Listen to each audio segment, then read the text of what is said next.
Everybody, Peter Zeihan here, coming to you from the slopes of Mauna Loa with Mauna Kea there in the background, surrounded by volcanic goo. I was going to go all the way up to the top, but apparently the volcano decided to destroy the road, so whatever. Anyway, that means you get a bonus video. The big news that's happening today, we were seeing this on Sunday the 28th, is that there are presidential elections in Finland, and for the first time ever, they matter. So since the Ukraine war, we haven't had a lot of electoral contests in Europe in the context of the changed security environment. This is really the first one that matters. And it matters for more than one reason. Finland, well, there's a term for it, Finlandization. The idea that you're scared of your bigger neighbor, so you plot a neutral policy in order to make sure that they're not aggravated. And this is the position that Stalin forced upon the Finns back at the end of World War II. And so presidential elections have always been about the debate of just how friendly can we be to the Russians so that they don't decide to invade us. And that has been the case now for over a half century. And the outgoing president was known as the Putin whisperer because she had a tight personal relationship. But with the Ukraine war, that has changed. And Finland is arguably of the real countries, the sizable countries that are assisting the Ukrainians, the one who has provided the most material support per person, as well as leading the charge in terms of diplomatic efforts, and has also jumped on board NATO, which is something that they assiduously avoided for the last 70 years in order to not aggravate the Russians. Now the presidential contest is a beauty contest about who can be the most anti-Russian, who will take the strongest position on any type of security issue. And so we're kind of seeing the debate take place in three general arenas. The first is the Ukraine war proper, who's going to promise more aid, who's going to be more of a hawk. The second one has to do with citizenship. There are a substantial number of dual citizens who are Russian and Finnish citizenship, and the debate at the presidential level now is whether or not to revoke their Finnish citizenship if they do not surrender their Russian citizenship. And that's important enough as it is, but it also is carrying out into European foreign policy because Finland is not the country in Europe that has the largest percentage of ethnic Russians among its population. That would be Latvia, with Estonia and Lithuania coming up in second and third place.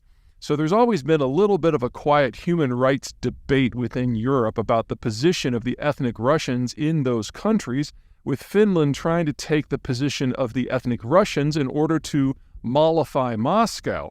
Well, that is not the case anymore. The debate is whether or not these people should be kicked out, whether they should be forced to change languages, whether they should lose their European Union citizenship. The fact that the Finns have changed so much in 2 years is just a testament to just how brutal the war in Ukraine is and how close it hits to home to countries in these regions. Something to consider if you don't live in Eastern Europe. For anyone else in the world, the countries from Finland to Estonia to Latvia to Poland to Romania to Bulgaria, these are the countries who have the most experience in living under Russian rule or fighting the Russians, and they're the ones who have been basically training their military in order to support the Ukrainians in the conflict because they know what happens if they don't. Anyway, by the time you view this, the polls will have opened in Finland, and we should have results in the not-too-distant future as Europe's most neutral country becomes its most aggressive. Oh, one more thing for those of you who are not fueled by issues of democracy versus repression and mass rapes and war. How about illegal migrants? Yeah, so the Russians have been flying people in from South Asia and the Middle East and herding them through the forests of northern Russia and forcing them through the Finnish border. So that really has the Finns all cheesed off too.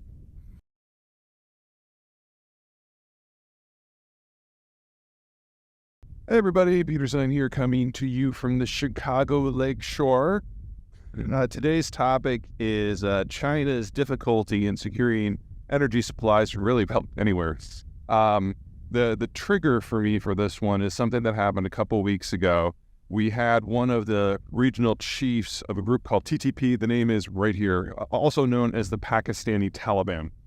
Now, for those of you who have not blocked out the entire 20 years of the war on terror, you'll remember the TTP was one of the groups that really plagued the United States in getting supplies from the Gwar port in western Pakistan up into Afghanistan. Secondary route was going from Karachi north. TTP controls a lot of the countryside A lot of western and especially northern Pakistan is dry to desert and rugged and mountainous. And so you can easily have a militant group that just snarls supply lines. Anyway, this guy, a couple weeks ago, said that he's perfectly willing to allow the Chinese to build their massive infrastructure project through Pakistan as long as his tribe gets 5% protection money, which, is kind of novel that he's got a business model like that. Anyway, he means it, and he's made it very clear that he and his people are willing to attack the infrastructure, the construction sites, and the workers. He made that very explicit in his statements, and it kind of leaves the Chinese reeling. One of the things that people forget about the Chinese is there's always this weird assumption in the West and China is that China is somehow different from all of the powers that have come before. And if you just introduce a new major power to the area, everyone's going to just buddy up to them because they're not what came before. And that's just never true. The Chinese generate just as much mal-feeling as everybody else, and they're seen as just another imperial power in most zones. And for the Chinese, this has always been more of a problem than it has been for the Western powers, because if you're Britain or France or Spain or any of the old imperial set, yes, there's always issues with getting access to energy, but you're relatively proximate to a lot of them. So, for example, if you're, say, just France, Algeria is right across the Mediterranean, as is Libya. Go around the bulge of Africa and you're in Nigeria. Or you can go over to Suez and all of a sudden you're in the Middle East and the Persian Gulf region. And so there's crude aplenty. There's multiple routes to choose from, and not that any of them are super easy, but it's not like any of them are super complicated. Even for the United States, back in the days before shale, when we had to import a lot, we could go from the West Coast to Southeast Asia. We could go south to Mexico and Latin America, or you go east to all those normal places in Africa and the Middle East. There were options. There were always options. And that meant that the United States, even if you ignore the fact that it rules the oceans, still had options for keeping the lights on. Chinese have never had that. By the time that China expanded to the point that it needed all the energy, Southeast Asia was already largely tapped. So they need to go around Singapore, by India, and into the Persian Gulf, where they have to deal with either the Iranians or the Saudis or the Kuwaitis or whoever else. And that's really been the only play. It has always been the only play. And that means they've had a hard time with security. So we're posting with this video a graphic that it was originally in my second book, Accidental Superpower, that we've updated with more current data. This is the best data we have as of the point that COVID hit, because after that, the data's it'll be a couple more years before we get post-COVID data that's any good. And it gives you an idea of just the scale, the volume, and the range that the Chinese have to deal with in order to get fuel. So starting west to east, you've got the Persian Gulf where they find themselves having to pick sides. Everyone thinks that they're going to go with the Iranians because the Saudis have traditionally been more pro-American, but Saudis export an order of magnitude almost more crude than the Iranians, not to mention that if you side with the Iranians, that you're going to have problems with the Kuwaitis or the Qataris or the Omanis. There's no clear answer here, except for to try to replace the United States as the dominant power within the Persian Gulf, and the Chinese absolutely lack the military reach to do that. Then, assuming they can get past all of those local problems, they have to get by India, which I don't know if you've been following the news, but for the last 80 years, the Indians and the Chinese haven't much cared for one another. And while the Indian Navy is not great, the Indian Navy operates by India. And so there's nothing that the Chinese could do if it came to a fight to protect their civilian shipping there. Then they have to get by Singapore, which is a tight American ally, and he even maintains a berth for American supercarriers. They go within range of the missile systems that the Australians have. They go by the coast of Vietnam, who hates them so much. They go by with the Philippines, which is another U.S. ally. And if you want to get into northern China, you now have to go by Taiwan. And again, if you haven't been following the news, Taiwan and China don't get along very well. And this whole time, you have to deal with both the American Navy and the Japanese Navy, which may have fewer ships, but they have longer range and more lethality. So there's no solution here on the water. The hope with Pakistan is that eventually you can build an infrastructure corridor from Pakistan up over the mountains and into Western China, where you can at least bypass those latter series of obstacles. The problem here is that running a pipe up and over mountain passes is really, really hard. That's why no one does it right now. And now if you've got local terrorists that are just deciding to blow everything up, it's just one more problem. So if there was an easy solution here, it would have been found decades ago, but there's not, which means that China remains the most vulnerable power of all of the major powers throughout human history. They're completely dependent upon an international security arrangement that they can't protect, they can't influence, and certainly can't replace. Oh, one more thing. Well, a lot of this news is bad. I mean, very bad for the Chinese. In fact, worse than it is for any of the other major powers. It's not all negative. China's problem was with liquid fuels that are derived from oil. So jet fuel, gasoline, diesel, things like that. Those are the things that they're going to lose access to at scale. But solid fuels, most notably coal, soft, brown, low-quality coal, is something they have in huge volumes at home. So even in the worst-case scenario for external security situations and energy crises, they're still going to be able to produce coal for their own domestic system. So if you're willing to put up with just ridiculous carbon emissions and atrocious air quality, the Chinese do have the ability to keep the lights on. They can generate electricity for all of their needs. That's not going to save them from all of the other problems, but at least they won't be suffering in the cold and in the dark.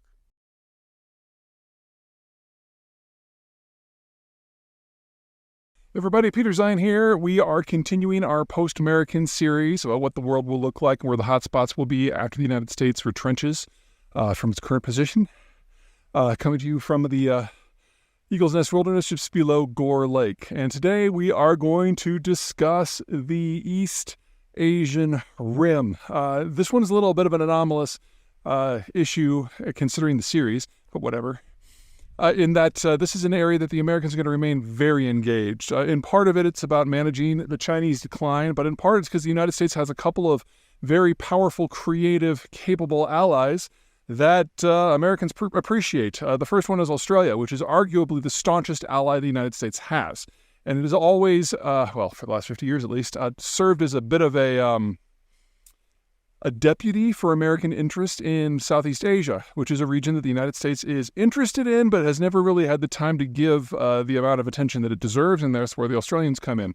They've got excellent relations with most of the countries in the region, most notably Singapore and Indonesia. And then, of course, you've got New Zealand there as a sidekick. Anyway, part of the reason that the United States has given nuclear-powered submarines and a free trade deal to the Australians is because they've been so loyal and so long in areas that are out of theater. They participated in Vietnam and Korea. They participated in Iraq and Afghanistan. They've always been there because they know at the end of the day, if they don't have a partnership with the Americans, then they are on their own, and they can read a map and they realize they're wildly outnumbered in the region. So it is a strategy that they've been following for decades. It's a strategy that has borne a lot of fruit, and it's a strategy that will continue to serve them well into the future. The other country is more of a newcomer, and that's Japan. Now, throughout the Cold War, the Japanese were a bit combination of seething and shell-shocked. They had been defeated soundly in World War II. They had been nuked twice, which was something that didn't happen to Nazi Germany, and the post-war settlements were, if anything, harsher on the Japanese than they were on the Germans. And so there's always this lingering nationalist ideal in Japan that wanted to move beyond the American alliance network of the Cold War. But between the defeat, the occupation, American military force, and the Soviets and the Chinese right there, they never really had that choice. Well, over the last 15 years, politics in Japan have evolved. It's not that the nationalism is gone, no. But the Chinese have become a much more clear and present danger than they thought the Chinese could ever be. And the Russians, with their weakness in the Ukraine war, are showing themselves to be wobbly, which means that the Japanese have become very thoughtful about what their possibilities might become, that some things may not be what they thought, some might be harder, some might be easier. And in that sort of mindset, when you're dealing with a demographic that is in terminal decline, you realize you probably are not going to be able to go it alone, so it's best to look for partners who are going to see the world through a similar lens. And that has led them willingly back to the United States. Over the course of the last 15 years, the Japanese have built a pair of very large carriers, not quite super carriers, but the aircraft that operate from them are the Joint Strike Fighter that is made in the United States. And the Japanese gotten closer and closer and closer and managed to strike a deal both with the Trump and with the Biden administration on the future of bilateral relations. So it's not that Japan is not capable. It's the second most powerful navy in the world by most measures. It's that Japan has chosen that rather than going it alone, it's opening the door on a protracted partnership with the United States and with Australia. And that puts major American power at 3 points of the Pacific, bracketing nicely where the Russians are and where the Chinese are. So for the future of this region, it's going to come down to how powers do or do not get along with the trilateral alliance. Some, like the Chinese, are destined to break, not probably because of military confrontation, but because of their own internal issues, which means this is going to be a zone of chaos, opportunity, carpetbagging, for those of you who bothered to learn Mandarin, something like that. It's going to be impossible to put troops on the ground and stabilize something the size of China, even if you wanted to. So it's probably just going to be a security black hole for a good long time. And then there's other powers like Taiwan or Korea that get along pretty well with the United States and, to a lesser degree, the Japanese, but are going to have to decide just how hand in glove they want to work. This is one of those things that popped up earlier this year when the Biden administration had the Japanese and the Koreans to Camp David to basically hammer out a peace deal that dates back not to World War II, but to 1905, when the Japanese occupied and colonized the Koreans. If the Japanese and the Koreans can agree to get along, then we can have a mini globalization in East Asia, because Taiwan's almost a rounding error at that point, that also involves Southeast Asia. But if the Koreans decide to go a different direction, then there's a very big security problem, because the Japanese will never be secure so long as the Koreans are a hostile power. So a lot of this remains an act in progress, but we're starting to see the outlines of a post-Russia, post-Chinese Asia already, and it speaks with an Australian and a Japanese accent. All right, that's it. Bye.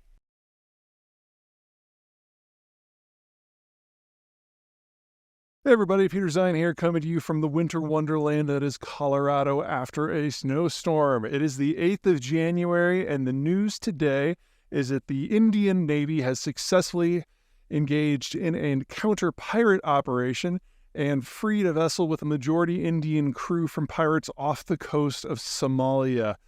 This is nearly at the outer reach of what the Indians can reach, which are the naval forces.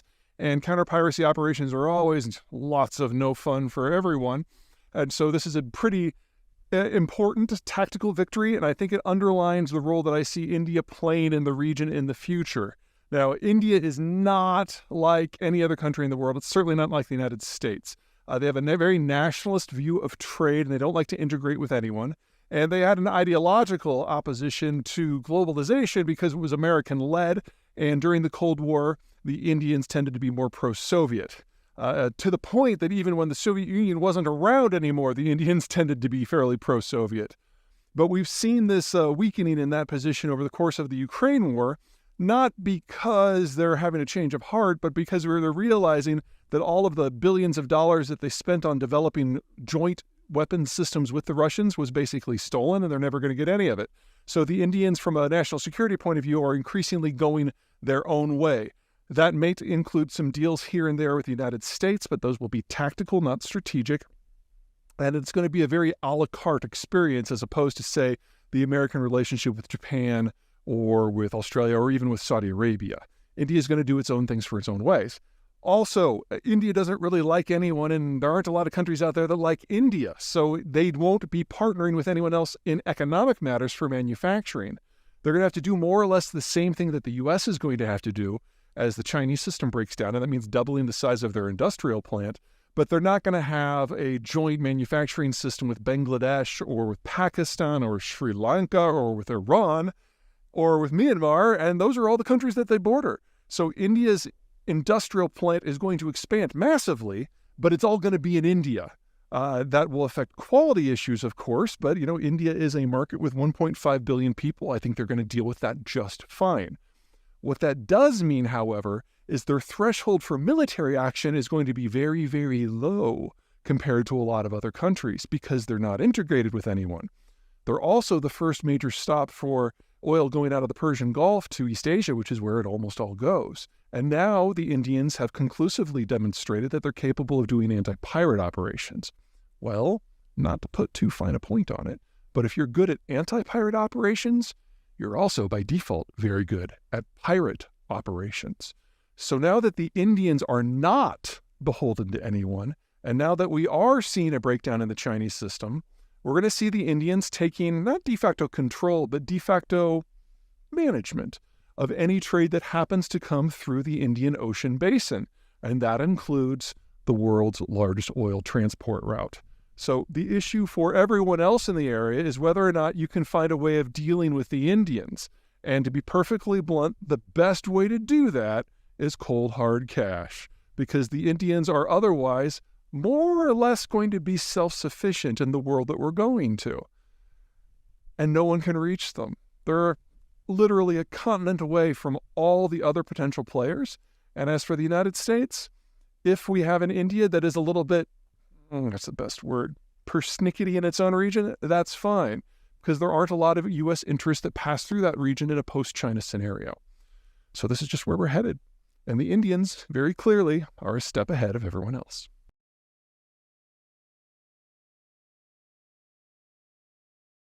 Everyone, Peter Zeihan here, coming to you from home, and I have received, no surprise here, lots and lots of questions about Tucker Carlson's interview with the Russian leader Vladimir Putin. There's really no point in going to the substance of Tucker's interview. A couple things to keep in mind about Tucker Carlson.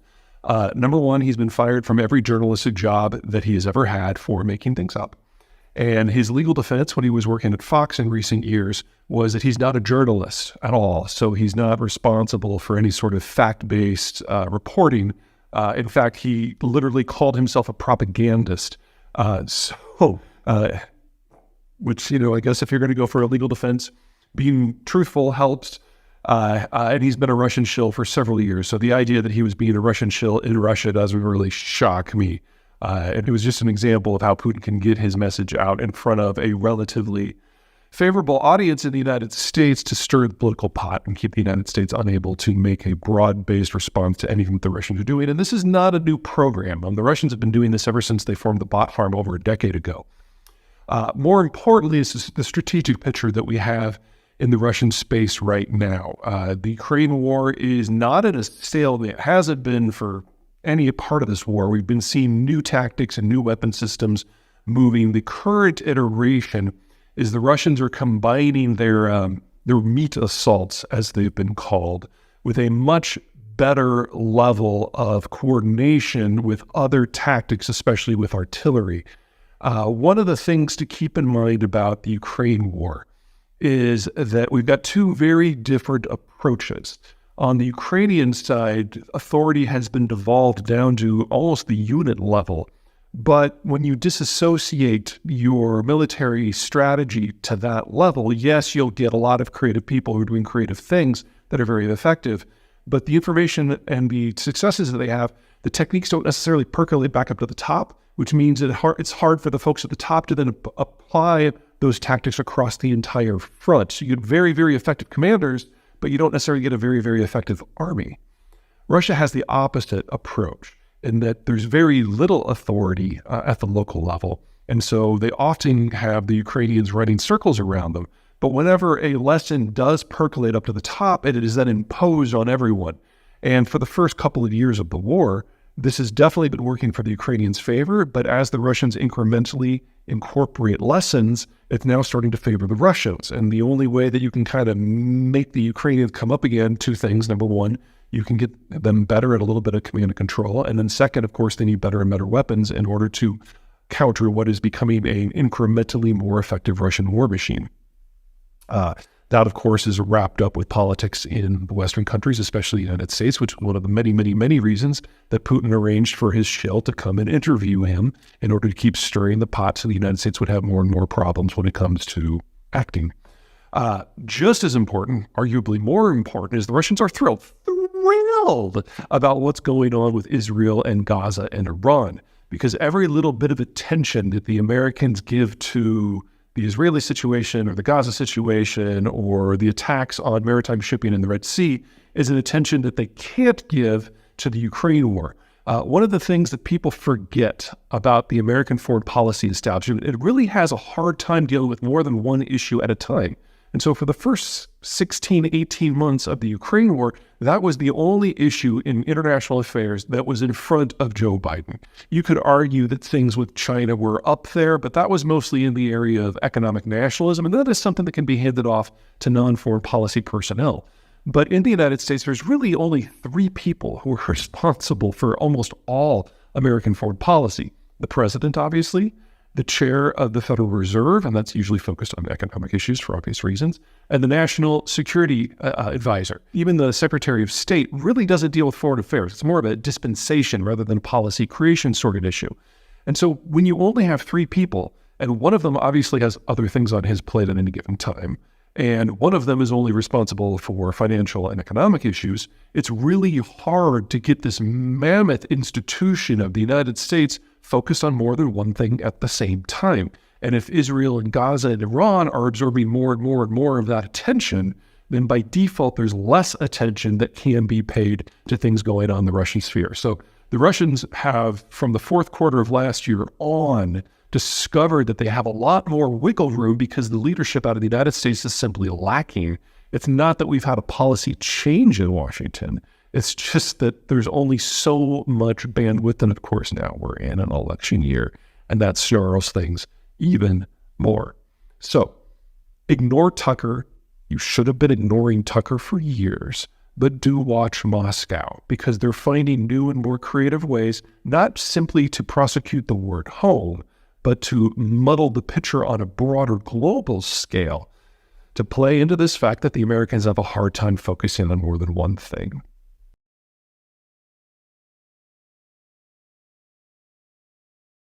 Civil stability doesn't matter until the day that it does. The only way that a Russian government changes course is when it collapses. I don't see us being there yet. Doesn't mean we won't reach that point. And Putin has gutted the Russian elite over the last 25 years. There are probably only about 110, 120 people left with any sort of authority. And most of them are over 55. So we are looking at the final age of the Russian government, but that doesn't mean it's going to collapse on Friday. Hello and welcome to Frontline for Times Radio with me, Kate Chabot. And this time we're catching up with the geopolitical analyst, Peter Zeihan. Peter is a best-selling author whose most recent book is The End of the World is Just the Beginning, Mapping the Collapse of Globalization. Peter, good to speak to you. Last time we met, it was for our special marking the anniversary of the collapse of the Soviet Union. Let's start then with this Tucker Carlson interview, the interview with President Putin. How I know I don't really want to give him much publicity, but how much has it been noticed or talked about in the US? You're having the normal people who have decided that despite Tucker being fired from every job he's ever been, and despite his legal defense here in the United States being that he's not a journalist, so he doesn't have to say anything that's accurate. In fact, his legal defense is I am allowed to lie, I'm encouraged to lie on television because I'm a propagandist. The people who think he's still great are talking about him, and everyone else has basically ignored it. And that's really the end of the story here. Yeah, and the former head of MI6, Britain's Secret Intelligence Service here in the UK, Sir Alex Younger, he was on the radio just in the aftermath of this and said it was unforgivably boring. Did it actually achieve anything? It achieves some clarity. We've always known that on this side of the pond that Tucker Carlson has been a Russian shill for a few years. But between not just his interview, but what he has done since the interview, he is now going out and doing Soviet-style propaganda pieces in Russia, talking about how glorious Russian life is in Moscow under sanctions. And this is the sort of things that you would have seen in the Soviet Union in the 1950s or the 1970s. And for him to have fallen so far so fast, I mean, it's a little embarrassing for him. But it gives you an idea that the Russians really are having some issues working some of their assets in the West. I'm not suggesting that the propaganda effort has not made gains, but they really have to go to kind of a lower tier of viewer if they're going to get any traction. Let's talk about Donald Trump now for a moment, making shockwaves with his comments about NATO, effectively encouraging President Putin to attack alliance members who failed to spend 2% of their GDP on defense. Has that been reported much in the US? Oh, yes, that is loud. And what has the reaction been exactly?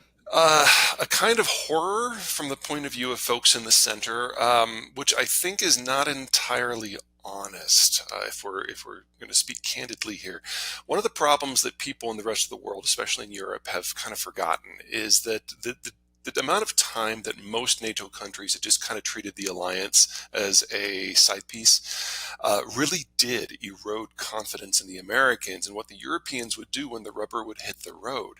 And while I am certainly a strong supporter of the alliance, especially now because of the Ukraine war, and I've definitely seen a lot of the allies step up, unless there's a significant increase in European commitment and willing to get blood in the game, what Trump said may have been a little vainglorious, but that is the future.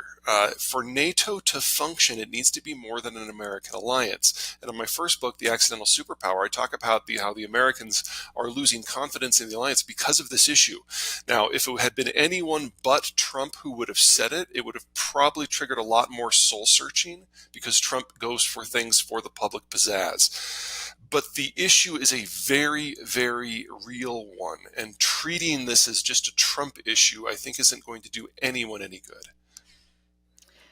But if he does, in fact, become the next US president, what influence do you think he will have over the future of NATO? What do you think actions he might take? Trump made it very clear, unofficially, in the last 6 months of his first term, that if he was reelected on his first day, he would pull the United States out of NATO.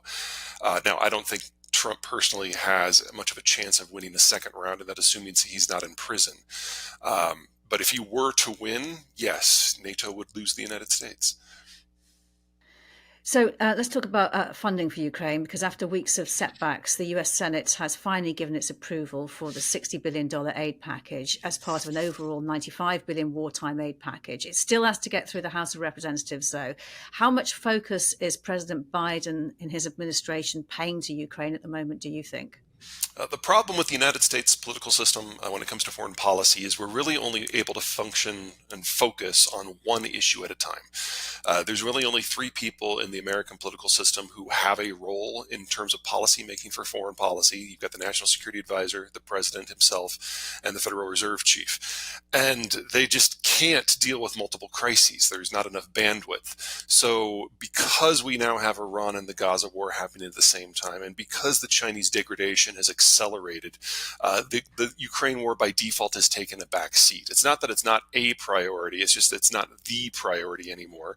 And without authorization from Congress, there's only so much the administration can do in terms of assistance. Now, what we're probably going to see in the House is you'll get an effort for what's called a disclosure petition, which will force a vote even if the speaker doesn't want to bring the bill to the floor. But that's going to take at least another month. And what that will mean is that the moderate Republicans who are already getting hammered by the hard right will basically be labeled as Republicans in name only again, because they will have to support this with centrist Democrats to get this through. I have no doubt that some version of that will happen, but it's not going to happen tomorrow. It's not going to happen this month. We're probably not going to see new aid for Ukraine until April. And what effect do you think that will have on Ukraine? Well, anything that's going to get ammo in their artillery tubes is going to be what they need. What we've seen in battles like Avdiivka is that the Ukrainians have gone from almost artillery parity, which has allowed them to inflict 8-1 and to 10-1 casualty ratios on the Russians, to something much more closer to parity because they can't fire artillery at all. They've been relying on these little 2-pound drones that they've been mass producing, and that's great, but those drones only have a range of a couple of miles, sorry, Britain, about 3 kilometers, versus the artillery, which has a range closer to 40 kilometers. Just to go back to that, so you are confident then that this aid package will actually be agreed then, but they'll have to wait till April, is that right? Right. We have to basically do an end run around a faction in Congress. Sorry. this is kind of a treat for me as an American, because we've had to like follow like the ins and outs of your parliament's procedures for the last 7 years. Now you get to do it for us. Okay, so the way the American system works is if you want to get a majority in the House of Representatives, it's not a majority of the votes, it's a majority of the seats. And we have a number of vacancies. So for the Republicans to get something through, they need every single vote minus one. If they lose more than one of their members, they can't get anything through. So you've got this cluster of about a dozen people out of the 300 Republicans who are in the chamber who are willing to block everything, not Ukraine. They're not blocking Ukraine. They're blocking everything. And so this has now been the least productive Congress we have ever had in our country's history. And doing an end run around the American Republican manager of the House, the Speaker, is not something that is done lightly, because it usually means that the Speaker gets kicked out within a few weeks. And we are already on our fifth for this Congress. So deciding to pull that legislative trick means that we basically commit to the House of Representatives falling apart again. So they want to be very careful when they decide to go for this petition that this is the issue that they really want to die on. And when you get moves by the UK's Foreign Secretary, David Cameron, making this direct appeal, as he did to Republicans in the US, to not show the weakness displayed against Hitler in the 1930s, and you have Grant Shapps saying the world's dictators are watching, does that actually have any traction in the US at all? It does, not with the 12 people who are boycotting action, but it does with the mainline Republicans who realize what is at stake in Ukraine. Okay, that's good to know. Ukraine's military intelligence has this week confirmed that it has sunk a Russian Navy landing ship close to the Russian-controlled Crimean Peninsula in the Black Sea. How important is it at this moment for Ukraine to demonstrate it can still take the fight to the Russians? I don't think it's so much of a public relations issue. I think it's just an evolution of the weapons issue. One of the things that we've seen over the course of the last 18 months is the Ukrainian drone industry has really come into its own. It's holding the line at Avdiivka in a way that we didn't think was possible.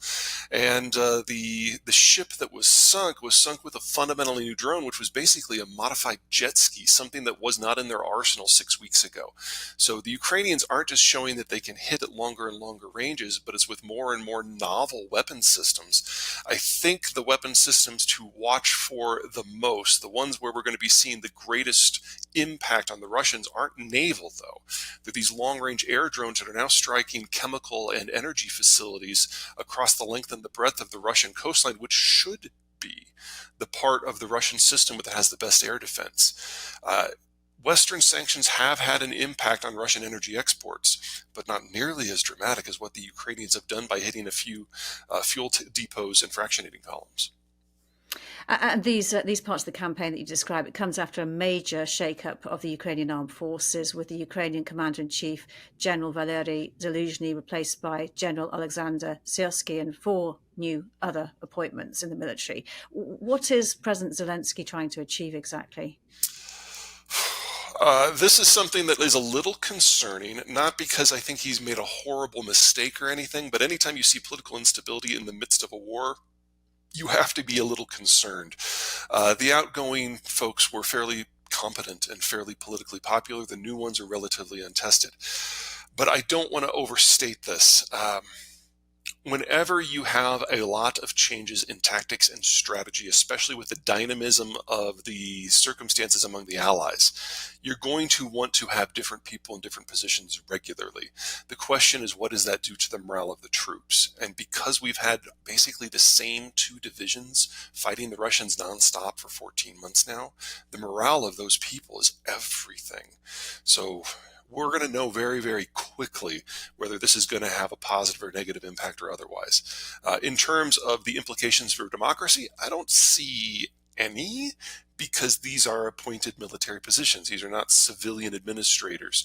I wouldn't be worried at all about Zelensky and democracy until and unless they decide to not have elections. And then that's a very different conversation.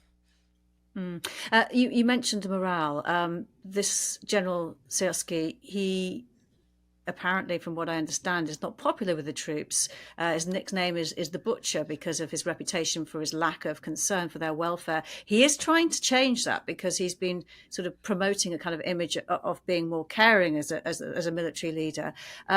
It's extremely important given the pressing need to recruit more troops.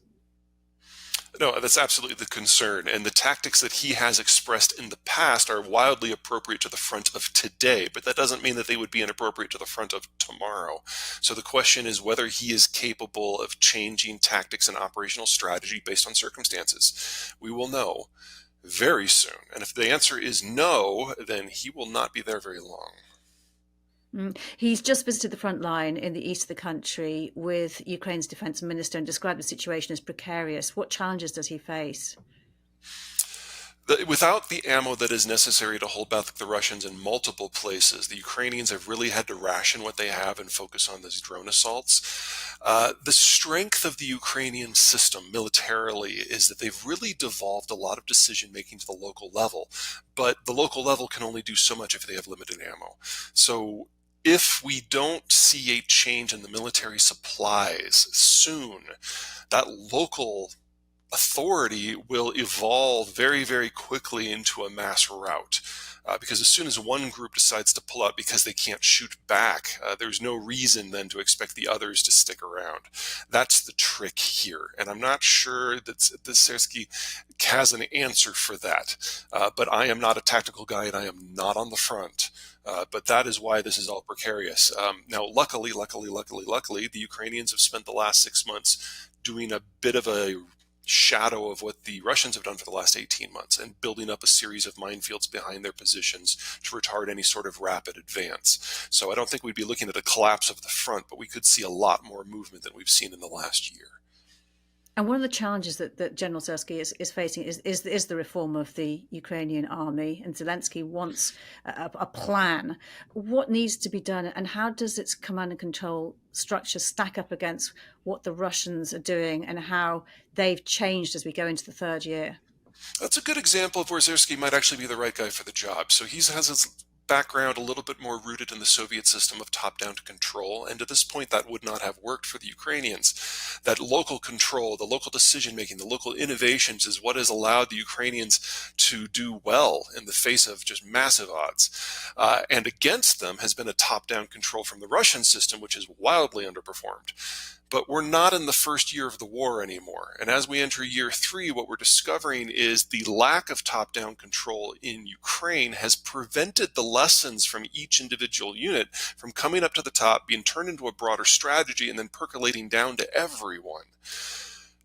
On the opposite side, on the Russian side, every once in a while, a lesson does come up through the top against all odds and penetrates the generals' heads at the very, very top. And they're like, yeah, that actually works. Let's have everyone do that. It's slow, it's painful, it's inefficient, but it means incrementally the Russians are getting better. And when they get better, everyone gets better. So the balance between the two has started to flip. And the Ukrainians are going to have to figure out how to translate local successes into a broader strategic approach. And that is the new guy's primary job. If he can pull that off, you combine Russian top-down coordination with local innovation, then we're in a different game. And you know, people watching the war quite closely have been saying that the actions and how much he commits to defending Avdiivka will be very key, because he is the man who at all costs defended Bakhmut, and we know what happened there. And what do you think line he will take on Avdiivka, and how important is that as symbolic of the way he's going to operate as a military leader? That's a great comparison, and I'm not sure it really paints him in the best, well, it doesn't paint him in the best light, but I'm not sure it's entirely fair. So in the defense of Bakhmut, keep in mind that the casualty ratios from the Russians to the Ukrainians was 7-1. So we can easily say that, he should have ordered a pullout earlier and to try to avoid some Ukrainian casualties. But we are at the moment in a war of attrition. And as long as we're in a war of attrition, those are exactly the sorts of numbers that the Ukrainians need. Anything less than that, honestly, is a loss for them because the demographic overhang of the Russians versus the Ukrainians is so huge. So far in Avdiivka, we're probably looking at an even higher number, probably 8-1 to 10-1. That's exactly the position we need to be. As long as the Ukrainians are trapped in a battle of attrition, this is what has to happen. The ideal is that the Ukrainians will be able to turn this into a battle of movement. But in order to do that, they have to be able to break through the lines in the first place. And at the moment, they do not have the gear to do that. In a recent interview, the Russian ambassador to London, Andrei Kelin, said that Russia cannot be beaten, bragging its resources are enormous. I know he would say this, but it has lost more than 3,000 tanks, according to a London-based think tank, since the start of the full-scale invasion. Is there no price too high for Russia? No, there is not. From the Russian point of view, unless they can achieve something similar to their old Soviet perimeter, their country's indefensible. And they're right. The Russian Federation on its own has 8,000 kilometers of exposed borders. But if they can advance through Ukraine into Romania, Poland, and the Balts, that shrinks from 8,000 down to about 800. And with their less competent military, that is something that they can plug. They're not necessarily fighting this war for this war. They're fighting this war in order to achieve a securable perimeter for when their demographics fall apart over the course of the next 20 years. It's not a stupid plan. And that means that the Russians will not stop until they reach there, or they're forced to stop. In terms of the hardware they have, yes, they've lost 3,000 tanks. That's probably the sum total of their entire pre-war operational inventory. But they have at least another 9,000 that they can refurbish in addition to anything they can bring online. So they can maintain this pace for at least another 8 to 10 years. And then there's also the manpower issue. Yes, they've lost dead and wounded probably close to 500,000 so far, but they have another